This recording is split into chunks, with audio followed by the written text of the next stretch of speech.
आइए सुनते हैं देवरानी जेठानी की व्रत कथा।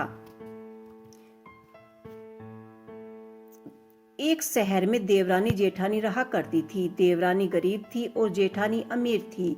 देवरानी हमेशा गणेश जी का पूजन किया करती थी। देवरानी का पति जंगल में लकड़ी काटकर बेचा करता था। देवरानी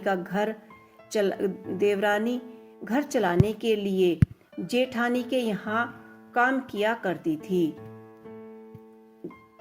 और शाम को बचा हुआ खाना लेकर जाती थी। माघ महीने में गणेश जी का व्रत सकट चतुर्थी देवरानी ने रखा। उसके पास पैसा नहीं था, लेकिन उसने तिल व गुड़ लाकर तिलकुट बनाया। पूजा करके तिल चौथ की कथा सुनी और जेठानी के यहाँ काम करने चली गई।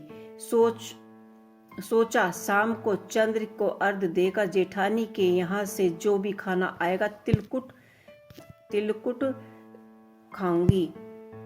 शाम को जब जेठानी के घर से खाना बनाया तो उसके जेठानी का व्रत होने के कारण सभी ने खाना खाने से मना कर दिया।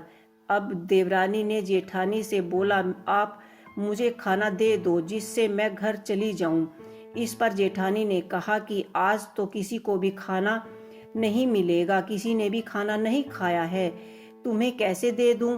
तुम सवेरे ही बचा हुआ खाना ले जाना। देवरानी उदास मन से घर चली आई। देवरानी के घर पर पति बच्चे सब आस लगाए हुए बैठे थे कि आज तो त्योहार है, इसीलिए कुछ पकवान आएगा और खाने को मिलेगा। लेकिन जब बच्चों को पता चला कि आज तो रोटी भी नहीं मिली तो बच्चे रोने लगे।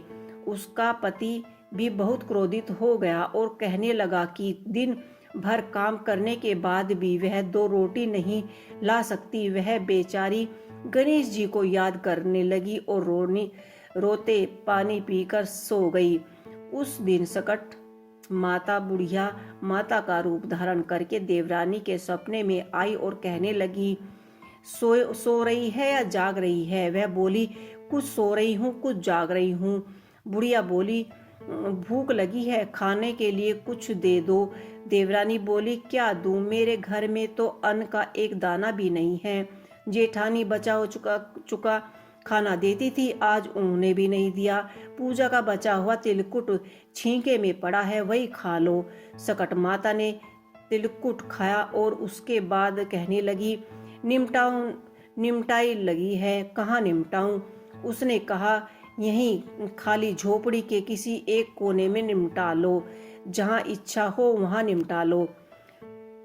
फिर सकट माता बोली, अब कहाँ पहुंचूं? अब देवरानी को बहुत गुस्सा आया और उसने कब से परेशान किए जा रही हो तो सो बोली, मेरी साड़ी से पोंछ ले। देवरानी जब सुबह उठी तो यह देखकर हैरान रह गई कि पूरे घर में हीरे जवाहरात मोतियों से जगमगा रहा था। उस दिन देवरानी जेठानी के यहाँ काम करने के लिए नहीं गई। जेठानी ने कुछ देर तो राह देखी और फिर बच्चों को देवरानी को बुलवाने के लिए भेज दिया। जेठानी ने सोचा कि कल खाना नहीं दिया था, इसलिए शायद देवरानी बुरा मान गई है। बच्चे बुलाने गए। देवरानी ने कहा कि बेटा, बहुत दिन तेरी माँ की यहाँ काम कर लिया है। बच्चों ने घर जाकर माँ से कहा कि चाची का पूरा घर हीरे मोतियों से जगमगा रहा है। जेठानी दौड़ती हुई देवरानी के पास आई और पूछा कि यह सब कहाँ से आया, कैसे हुआ? देवरानी ने सब कुछ उसके साथ जो भी हुआ उसने उसको कह डाला। उसने भी वैसे ही करने की सोची। उसने भी सकट चौथ के दिन तिलकुट बनाया। रात को सकट माता उसके स्वप्न में आई और बोली, भूख लगी है, मैं क्या खाऊं? जेठानी ने कहा कि उसके लिए छीके में रखा है, फल और मेवा भी रखे हैं, जो चाहे खा लो। सकट माता बोली, अब निपटे कहाँ? जेठानी बोली, मेरे इस महल में कहीं भी निपट लो। फिर उन्होंने बोला कि पोंछूं कहाँ? जेठानी बोली, कहीं भी पोंछ लो। सुबह जब जेठानी उठी तो घर में बदबू गंदगी के अलावा और कुछ भी नहीं था। कि हे सकट माता, जैसे ही आपने देवरानी पर कृपा करी ऐसे ही सभी पर करना। तो ये थी देवरानी और जेठानी की व्रत कथा। आपको कैसी लगी कमेंट बॉक्स में लिख के अवश्य ही बताइएगा।